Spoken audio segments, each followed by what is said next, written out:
What's going on, YouTube? Happy Thanksgiving. And welcome to day 6/7 of IAE, I think.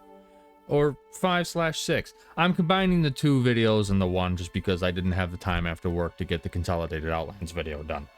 But happy Thanksgiving to everybody. Hope you guys enjoy your turkey day. I'm having a nice, quiet, mellow day. My mom and I are just having some steaks, and that's her and I are just chilling. So it's gonna be a quiet one for me, but I like that. So, but we'll cover Consolidated Outlands and Argo first. So Consolidated Outlands is kind of another small manufacturer. All we really have by them right now is the Nomad and the Mustangs, along with the Hover Quad. The Mustangs are a great starter ship, in my opinion. They got some of the one of the best cockpits in the game. It's just a straight bubble. You can see everything. It's almost like flying a motorcycle kind of thing. They're really, really nice. The Mustang Delta is a lot of fun.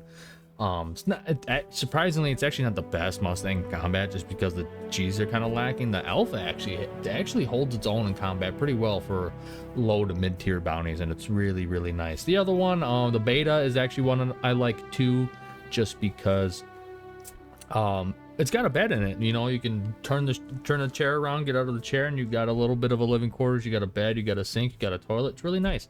It's like a really nice starter exploration pathfinding ship, which is really nice. And then you have the Mustang Gamma, which is a racing ship. That's about it. It goes fast.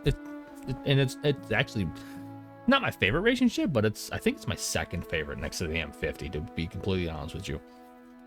But we also have Argo. Those are more industrial ships, just like the so we got the Mole and we have the Raft, you know, mining your ore and then delivering your ore. And then now today, or with Argo Day, we have the SRV going flyable, which is a ship that's very interesting. It's literally just a space tow truck, and that's all it is. It's got no pilot weapons, none. All it is a ship with a tractor beam that tows stuff, and that's all it is. But it's going to be useful for cleaning up some of the trash around some of these stations, because man, I have been sick of it ever since persistence became a thing. We also have Grey Cat, which is they have a few things. They got the Rock DS. They have the Grey Cat Buggy, I believe, and then they have the the Grey Cat Buggy PTV, and then we have the STV, which is the STV is literally a Jeep. It's a Grey Cat Buggy, but it looks like a Jeep. That's literally all it is.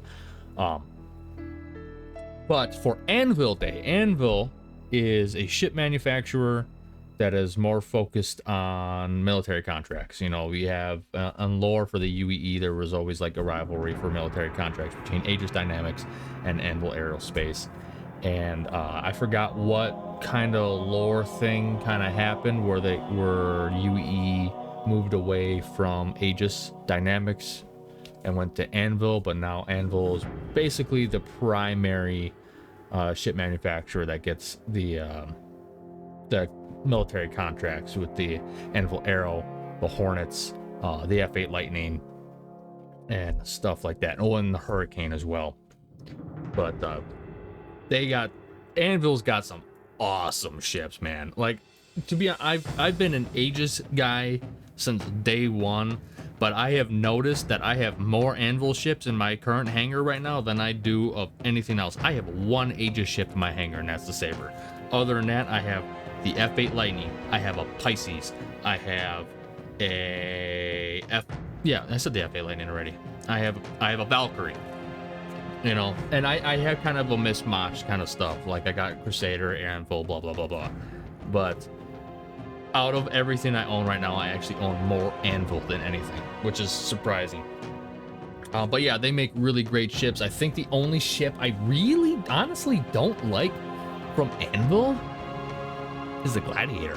If I really think about it, the Gladiator is just, it's slow, it's burly, it's a damn good looking ship, but it's just, you know, it needs some love. It really does. It's not a ship I enjoy flying. Fun fact, I actually don't like the Anvil Arrow either, but it's more because I'm more comfortable in medium/heavy fighters. So when I go to a light fighter, like the Gladius is kind of pushing it for me, but the Arrow is like, it's way too twitchy for me. I can't hit shit. I can't hit a damn thing in that thing. And I always overroll, always over yaw and turn and everything. Like my 45s turn into doing a 45 360 kind of thing. Like I just, it's too twitchy for me, and I just over maneuver it constantly. And yeah, it's something I could get used to, definitely, but like it's just not for me. And that's the only reason why. It's not a bad ship. It's not a bad ship by any means. I just don't like the Arrow because of how it flies, and that's just me. But they also have some exploration stuff. They also have some honestly, they kind of cover all aspects. Like you got the Terrapin, which is supposed to be almost act like an AWACS, which is going to be awesome. I cannot wait for that kind of game to be a thing, because if we got advanced radar systems like that, having a Terrapin, especially in an area where like your org or something is operating, trying to control the skies and the ground, almost like a jump town kind of situation, an AWACS type kind of ship is going to be dope. And we also have everybody's favorite, the Anvil Carrack. The Anvil Carrack is a great ship, but the reason why I don't have it anymore, and I don't have the Carrack anymore, but the reason why I don't have it is because it's a little too much ship for one person, and I mainly fly alone. That's the guy who's buying a Polaris during ISI day, but I digress. The Carrack is a great ship for exploration. You can hold a Pisces in it, or a small fighter. You can actually get a Buccaneer in that top hangar, and you can also put some ground vehicles like the new Storm and a bunch of stuff in the garage in the bottom. You can hold a bunch of cargo, and you can do some medical gameplay with it too. It's a great ship, and I see why people love it. I see why it's a fan favorite.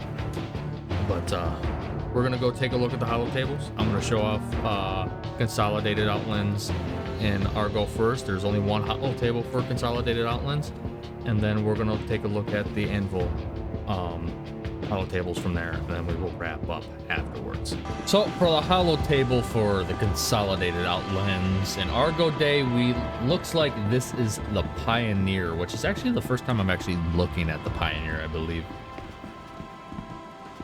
So let's just do a quick walk around really quick. Just get some eyes on it. It just kind of looks like a cargo ship, to be honest with you. But my buddies say something else. Heavy construction. It is okay, it is.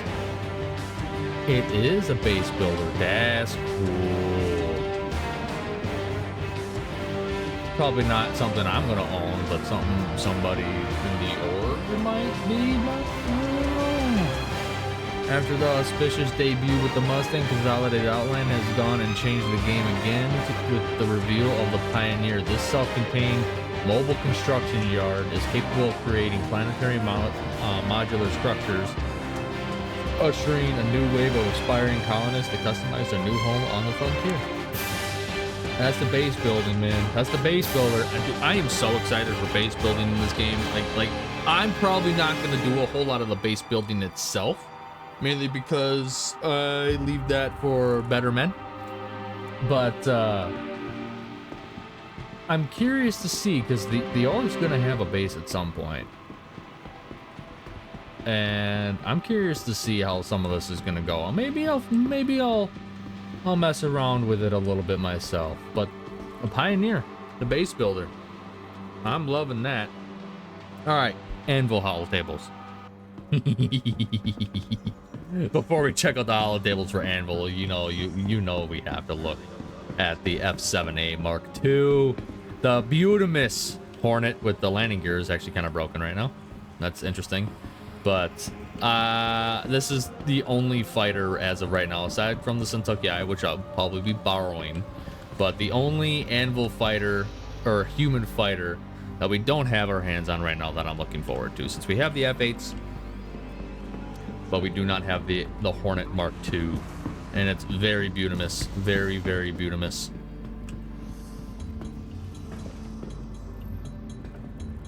Cannot rent it. And I figured that as much. But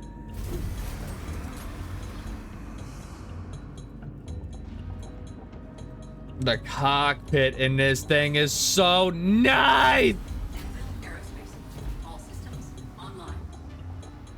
2 Revenants, 2 Panthers. Actually, no. Yeah, 2 Panthers, 2 Badgers, I believe. Yeah, it's so beautiful. It is so beautiful. And this is the turret right here.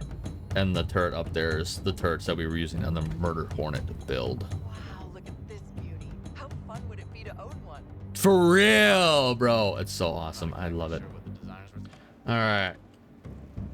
Anvil Days Hollow Tables after the Mark II. We have the Crucible, I believe, because Chief just said it before I deafened. Let's go check the other side so I can read it.